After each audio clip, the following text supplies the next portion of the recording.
Bangsa yang besar adalah bangsa yang menghormati jasa para pahlawannya.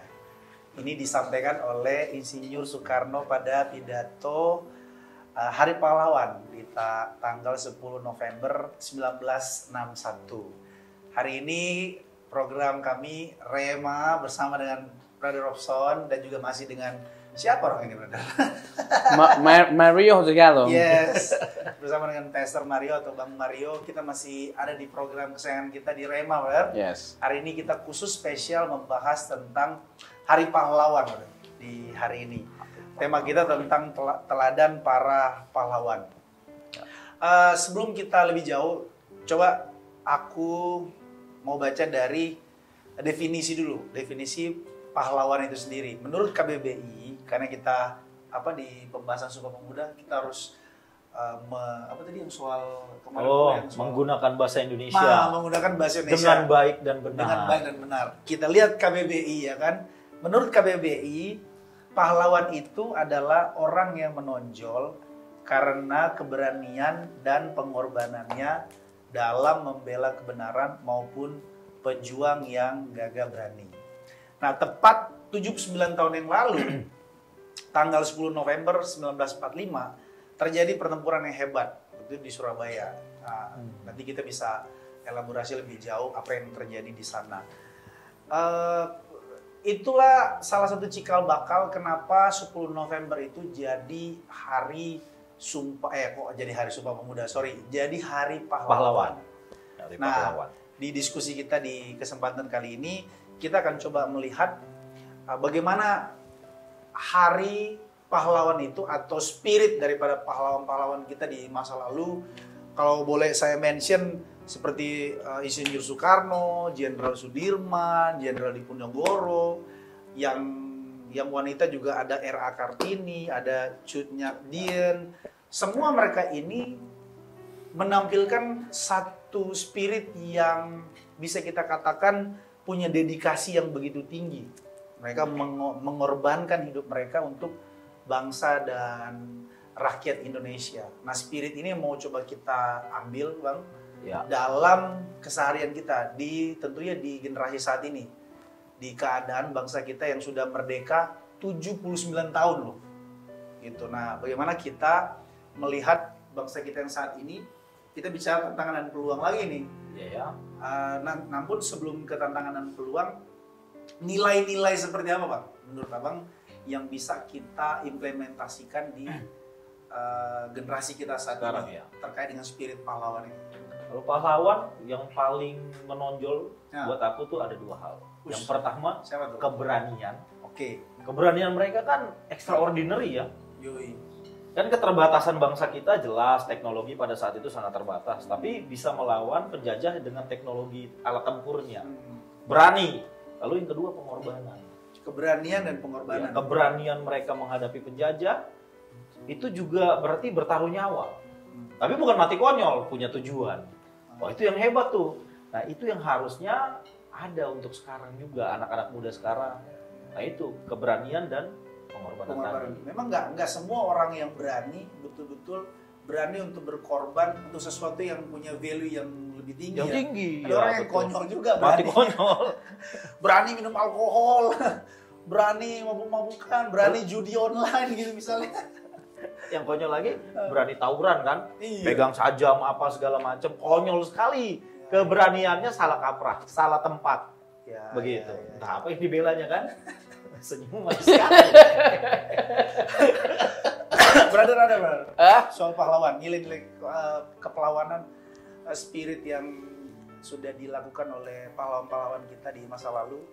Untuk saat ini, apa nilai-nilai pahlawan yang bisa kita pakai atau kita gunakan untuk generasi saat ini gitu? Ya poin-poin utamanya ya itulah sih, semangat mencintai tanah air, terus tadi ya keberanian atau berkorban. Spirit itu harus kita miliki sebagai warga dari bangsa kita Indonesia, sebagai warga gitu loh. Nah, bagi saya Indonesia punya masa lalu yang luar biasa. Sejarah yang luar biasa ya. masa lalu yang luar biasa terkait dengan sejarah ya. Bagaimana para pahlawan itu berjuang untuk kemerdekaan bangsa Indonesia sampai pertaruhannya adalah nyawa. Jadi kita bisa melihat dedikasi mereka. Kita sebagai orang yang hari ini ada, jas merah kalau kata Bung Karno, jangan sekali melupakan sejarah. Karena bangsa Indonesia nggak mungkin ada saat ini tanpa mereka. Jadi terus bukan hanya sekedar menghargai jasa-jasa mereka, tetapi kita memegang atau menghidupi spiritnya mereka. Spirit mereka dalam memperjuangkan bangsa Indonesia. Jangan sampai mereka sampai pada akhirnya mempertaruhkan nyawa mereka, terus kita nggak melanjutkan spirit mereka. Spirit berjuang untuk bangsa kita. Bagaimana bangsa kita ini boleh maju benar-benar merdeka, bukan hanya dari penindas atau para penjajah yang menindas bangsa kita, yang menjajah bangsa kita, yang mengambil merampok bangsa kita dari harta kebudayaan, dari sumber daya alam kita. Tetapi ya kita harus bisa merdeka dari semua hal yang merusak bangsa kita, yang membuat bangsa kita jadi tidak maju. Kita harus terbelenggu. Ya.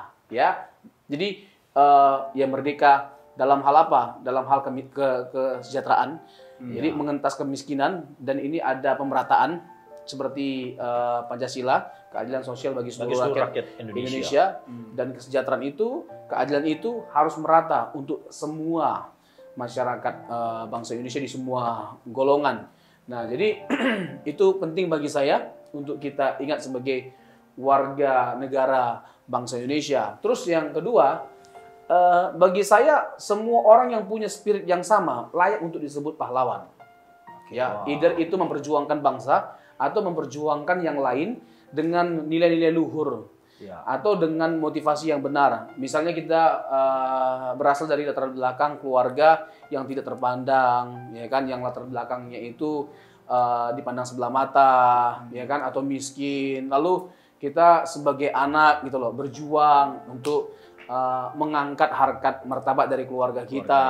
Terus bagaimana kita berjuang untuk membahagiakan orang tua kita, dan berjuang bahkan sebagai seorang muda ini ya, lagi-lagi nih seorang muda, untuk mengharumkan bangsa kita Indonesia, bukan hanya di tingkat nasional tapi di tingkat internasional, dengan semua potensi yang ada pada kita. Jadi kita juga disebut sebagai para pahlawan menurut saya yang punya spirit itu.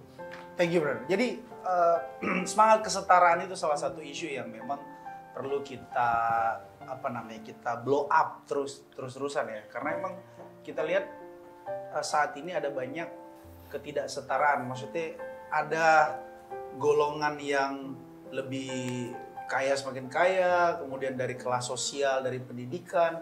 Ini ada kesenjangan demi kesenjangan, bro. Kalau zaman dulu, saya lupa apakah Soekarno yang ngomong, Insinyur Soekarno, bahwa zaman dulu kita melawan penjajah, jangan sampai zaman masa kini kita melawan bangsa kita sendiri gitu. Ya benar, itu pernyataan Pak Soekarno ya. Betul. Nah, tadi menarik waktu brother singgung salah satu alinea keberapa tuh di dalam Undang-Undang Cita-Cita Kebangsaan. Alinea keempat. Alinea keempat, mencerdaskan kehidupan bangsa. Lalu salah satu dari alinea Pancasila, keadilan sosial. Nah, isu yang paling mencuat itu saat ini adalah itu tadi, soal ketidakadilan. Itu juga kita sudah pernah bahas di Sumpah Pemuda soal ketidakadilan. Bahwa di pengadilan pun tidak ada keadilan gitu. Nah, kita lihat perjuangan para pahlawan-pahlawan kita di masa lalu, mereka kan melawan ketidakadilan yang dilakukan oleh bangsa-bangsa penjajah. Nah, saat ini spirit ketidakadilan itu juga ada gitu di bangsa Indonesia kita ini.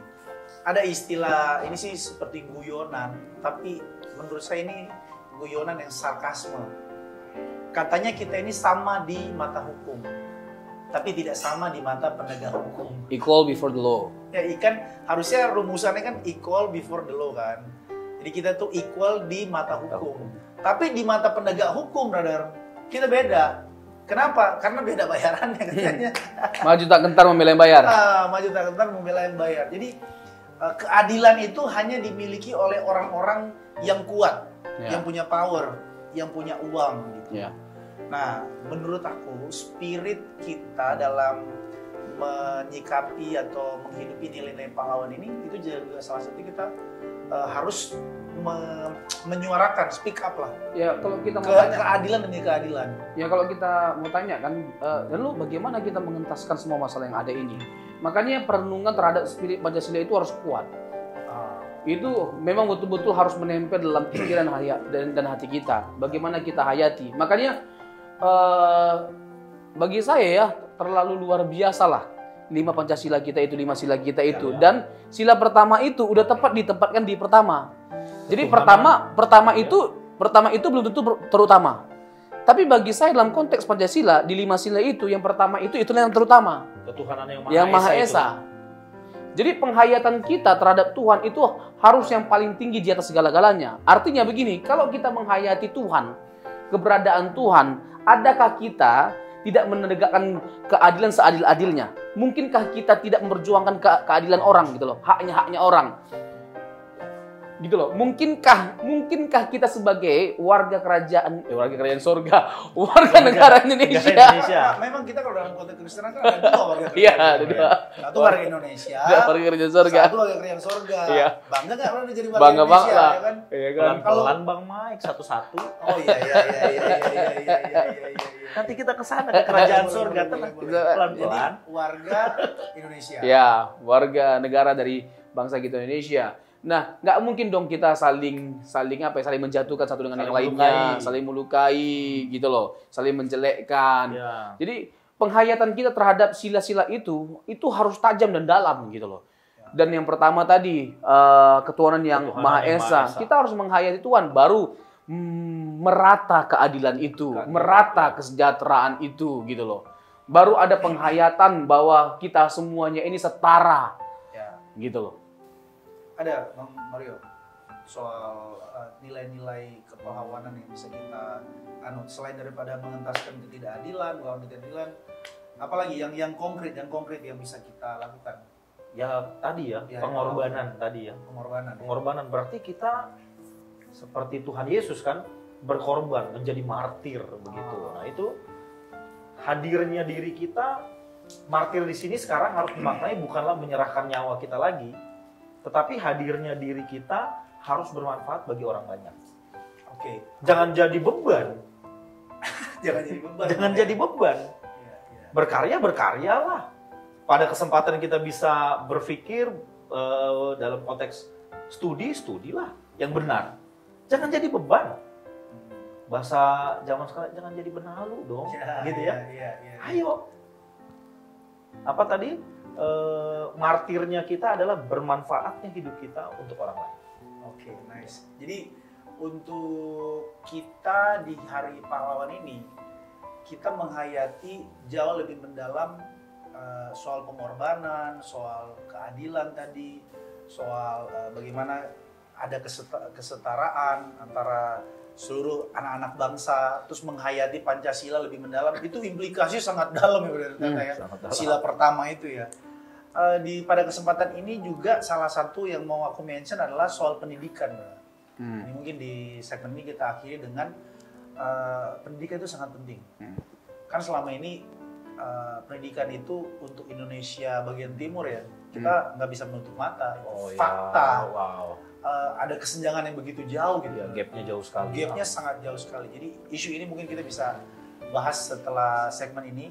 Jadi sekaligus kita juga membahas dari sisi Injilnya, refleksi teologisnya dari sisi Injil, bagaimana menyikapi pahlawan dari sisi pendidikan, dari sisi pahlawan dari sisi masa lalu, dan juga pahlawan dari sisi Injil, bagaimana sekaligus kita meramu dengan yang namanya pendidikan. Sebelumnya minum dulu lah biar nggak haus.